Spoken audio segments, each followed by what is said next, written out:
Hi అండి. చంద్రబాబు నాయుడు గారు మారారు అనుకున్నాం. ఆయన మారిందేం కనిపించట్లేదండి. నాకైతే ఈ సంవత్సరం కాలంలో చూసుకుంటే మనకు క్లియర్‌గా అర్థమైపోతుంది. ఆయన ప్రతిసారి ఎలక్షన్‌కొచ్చినప్పుడల్లా నేను రైతులు బాగా చూసుకుంటాను. నేను రైతులకి నేను తెలుగుదేశం పార్టీ రైతులకు అండగా ఉంటుంది. వాళ్ళ సింబల్ కూడా చూసుకుంటే అప్పుడు ఎన్టీఆర్ రామారావు గారు అప్పుడు చేసిన సింబల్ చూసుకుంటే నాగలి కూడా ఉంటుంది. మేమే రైతులకు మేలు చేస్తాం తప్ప ఏ పార్టీ చేయలేదనేది చెప్పుకుంటా ఉంటారు. కానీ ఎప్పుడు ప్రతిసారి వచ్చినా సరే అంటే అధికారంలోకి వచ్చిన ప్రతిసారి కూడా ఎప్పుడు కూడా రైతులకు వాళ్ళు చేసింది ఒరగబెట్టింది ఏం లేదండి. మీరు చూసుకుంటే సేమ్ మళ్ళీ నమ్మక ద్రోహమే. 'అన్నదాత సుఖీభవ' ఈ జూన్‌లో ఎండింగ్‌లో వేస్తామని చెప్పారు. లేదు ఇప్పుడు జులై ఎండింగ్ అయితే వచ్చేసింది మళ్ళీ. జులై లాస్ట్ వీక్‌లో ప్రస్తుతం అయితే ఉన్నాం మనమైతే. ఇంకంటే ఇంకొక 10 డేస్ ఉంటే జులై కూడా అయిపోతుంది. మరి ఇంకెప్పుడు ఇస్తారు 'అన్నదాత సుఖీభవ' తెలీదు. తెలియనే తెలీదు. ఎందుకంటే రైతులు పంటలు వేసుకుంటున్నారు ఆల్రెడీ. దుక్కులు దున్నుకోవడం అయిపోయింది. ఇప్పుడు ఇంగా విత్తనాలు తెచ్చుకునే టైం ఇది. వర్షాలు ఇప్పుడిప్పుడే పడతా ఉన్నాయి అక్కడక్కడ. విత్తనాలు తెచ్చుకుంటారు వెళ్లి. దుక్కులకి డబ్బులివ్వకుండా, ఇప్పుడు విత్తనాలకి డబ్బులివ్వకుండా ఇంగెప్పుడిస్తారు మీరు డబ్బులు రైతులకి? ఏం ఉపయోగం మీరెప్పుడో నవంబర్‌లో, డిసెంబర్‌లో లేకుంటే అక్టోబర్‌లో ఇచ్చి ఏం ఉపయోగం మీరు డబ్బులిచ్చి? నాకర్థం కావట్లేదు. గవర్నమెంట్ ఏం ఆలోచిస్తుందో అర్థం కావట్లేదు. ఒక పక్కన డిప్యూటీ సీఎం పవన్ కళ్యాణ్ చాలా సైలెంట్‌గా ఉన్నాడు. అప్పుడేమో ప్రతిపక్షంలో ఉన్నప్పుడు కౌలు రైతుల గురించి లేకుంటే రైతుల గురించి ఎంత మంచిగా మాట్లాడారు. ఎన్ని మాటలు చెప్పారాయన. ఇప్పుడు చూస్తే సైలెంట్‌గా ఉన్నారాయన. అసలు దాని గురించే మాట్లాడట్లేదు. అన్నదాత సుఖీభావ గురించే. చూసుకుంటే మీకు ఇక్కడ చూస్తే టీడీపీ ఏమో వేస్తాం, వేస్తామని ప్రతిరోజు ఏదో ఒక మంత్రి చెప్తూనే ఉన్నాడు. ఎక్కడ మీటింగ్ పెట్టినా సరే అడుగుతున్నారు. అడిగితే ఈ నెలలో వేస్తున్నామండి, పరిశీలిస్తున్నామని చెప్తా ఉంటారు. అంతేగాని మాట దాటేస్తూనే ఉన్నారు తప్ప, ఎక్కడ కూడా మనకు అమలు చేసింది లేదు. ఇంకా సుపరిపాలనకు సంవత్సర కాలం పూర్తయింది. ఆహ్, ప్రజల్లోకైతే రావడం చూసా. నేను ముందే చెప్పాను ఆ రోజు ఏది జూన్‌లో స్టార్టింగ్‌లోనే చెప్పాను. ఏది తల్లికి వందనం వేసినప్పుడు చెప్పా. ఇమ్మీడియేట్‌గా మీరు ఈ నెలాఖరు అన్నారు కదా! నెలాఖరు జూన్ 24, 25 తారీఖు వేస్తామని చెప్పారు. ఆ టైంలోపు మీరు డబ్బులేసి అప్పుడు ప్రజల్లోకి వెళ్ళండి. అప్పుడు మీరు తల్లికి వందనం ఇచ్చినోళ్ళైతారు. అలానే మీరు చూసుకుంటే అందస్కో ఇచ్చి మీరు ప్రజల్లోకెళ్తే కొంచెం హుందాతనం ఉంటుంది. ప్రజల దగ్గర మీకు పేరైతే వస్తుంది గానీ, మీరు అలా వెళ్తే మటుకు ఖచ్చితంగా వ్యతిరేకత వస్తుందని చెప్పి, అదే వ్యతిరేకత కనిపిస్తా ఉంది. ఇప్పుడు ప్రజల దగ్గరికెళ్తే వాళ్ళైతే చీకొడతా ఉన్నారు. 100% అది. మీరు గన్‌మ్యాన్‌లు పెట్టుకొని, లేకుంటే చుట్టూ మందిని పెట్టుకుంటే మీకదైతే కనిపించదు. ప్రతి రైతు కూడా చీకొడుతున్నాడు. ఇంక చూసుకుంటే మీకు తల్లికి వందనం డబ్బులేశారని చెప్తున్నారు గానీ, చాలా మందికి పడలేదండి. అది పడలేదని చాలామంది సచివాలయంలో అర్జీలు పెట్టుకుంటా ఉన్నారు. దానికి కారణం ఏం చెబితే టెక్నికల్ ప్రాబ్లమ్ లేకుంటే అక్కడున్న ఎంప్లాయీలు ఎవరైతే ఉన్నారో వాళ్ళు సరిగ్గా ఎంట్రీ చేయలేదని ఇలా రకరకాలుగా చెప్పేస్తా ఉన్నారు. కొంతమందేమో వైసీపీ వాళ్ళు మేము వైసీపీని మాకివ్వట్లేదు. అంతకుముందు జగన్మోహన్ రెడ్డి ఉంటే ఏ పార్టీ చూడకుండా అన్ని పార్టీలకి ఇచ్చారనైతే వాళ్ళైతే ప్రచారం చేసుకుంటా ఉన్నారు.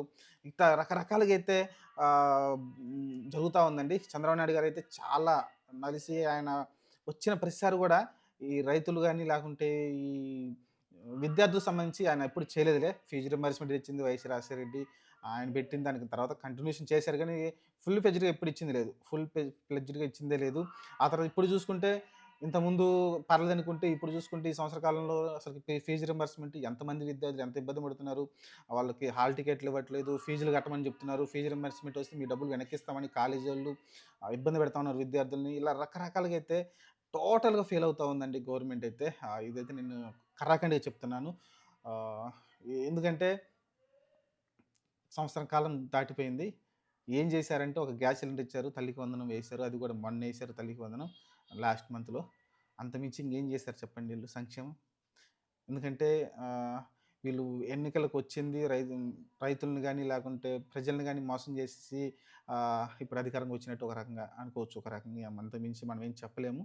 చూద్దాం ఇంకొక 4 ఏళ్లయితే వీళ్ళే అధికారంలో ఉంటారు ప్రస్తుతానికైతే. ఆహ్, లేదా వీళ్ళు ఇంకొకటి ఊహించి ఉండొచ్చు. ఎందుకంటే నవరత్నాలు 1, 2 మినహా మిగతాయన్నీ ఆల్మోస్ట్ జగన్మోహన్ రెడ్డి కంప్లీట్ చేశాడు కదా! తల్లికి అమ్మఒడి కావచ్చు, లేకుంటే రైతు భరోసా కావచ్చు, ఇయన్నీ కంప్లీట్ చేసుకుంటూ వచ్చాడు కదా! కానీ అతను ఓడించేశారు. 11 సీట్లకి పరిమితం చేశారు. మేము డబ్బులివ్వకుండా మేము ఇలా నడిపేస్తాం. లాస్ట్‌లో ఒక సంవత్సర కాలంలో మొత్తం ఇచ్చేస్తాం. అప్పుడు మమ్మల్ని గెలిపిస్తారన్న థాట్‌లో ఉంటున్నారని తెలీదు ప్రస్తుతానికి. మరి అదే థాట్‌లో ఉంటున్నట్టుగా అదొక భ్రమ.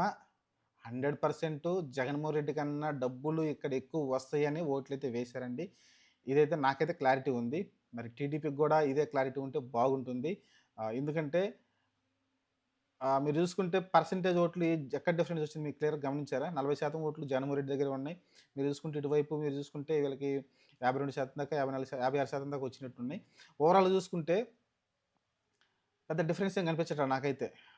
అప్పుడు టీడీపీ ఓట్లు ఎంత వాళ్ళ దగ్గర 40%.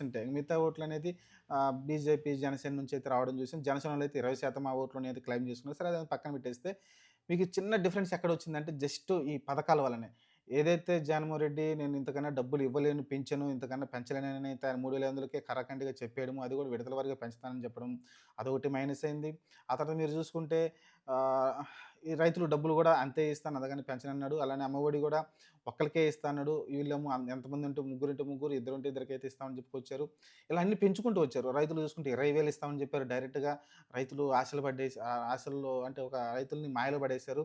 5 సంవత్సరాలకి రూ. 1,00,000 మన అకౌంట్‌లో పడిపోతాయని వాళ్ళైతే ఆశ పెట్టుకున్నారు. ఇలా అయితే ఇంక అందరిని మభ్యపెట్టారండి అప్పుడు ఆ లాస్ట్ మినిట్‌లో. వాలంటీర్లు అయితే నాకు తెలిసి జగన్మోహన్ రెడ్డి అసలకి వాళ్ళకి జీవితం ఇచ్చిందే వాలంటీర్‌కి జగన్మోహన్ రెడ్డి ఆయనే స్టార్ట్ చేశాడు కాబట్టి, అది చూసుకుంటే వాళ్ళు 10,000 అని జీతం ఇస్తామని చెప్పడం కావచ్చు, అంటే సాలరీ పెంచుతామని, అది చూసి ఆళ్ళు వాలంటీర్‌లు ఎత్తేసారు. ఇలా అన్నీ మాయ చేసి అయితే అధికారంలోకి వచ్చారనైతే అయితే నాకైతే క్లారిటీగా అర్థమవుతుందండి. చూద్దాం మరి ఏం జరుగుతుందో. ప్రస్తుతానికైతే రైతులనైతే నట్టేటన ముంచేశారు. వాళ్ళైతే ఈ డబ్బులొస్తే మేము పంటేసుకుందాం అన్న థాట్‌లో ఉన్నారు. ఎందుకంటే కొంతమంది ఈ 20,000 వస్తాయి కదా! 20,000 వస్తే ఇంకొక 4 ఎకరాలు అదనంగా పండించుకుందాము, పంట వేసుకుందాము కౌలు తీసుకొననైతే వాళ్ళైతే భావించారు. కానీ నట్టేట ముంచారు చంద్రబాబు నాయుడు గారు. ఇది క్లారిటీగా ఉంది నాకైతే. మీరేమంటున్నారో కామెంట్ సెక్షన్‌లో పెట్టండి.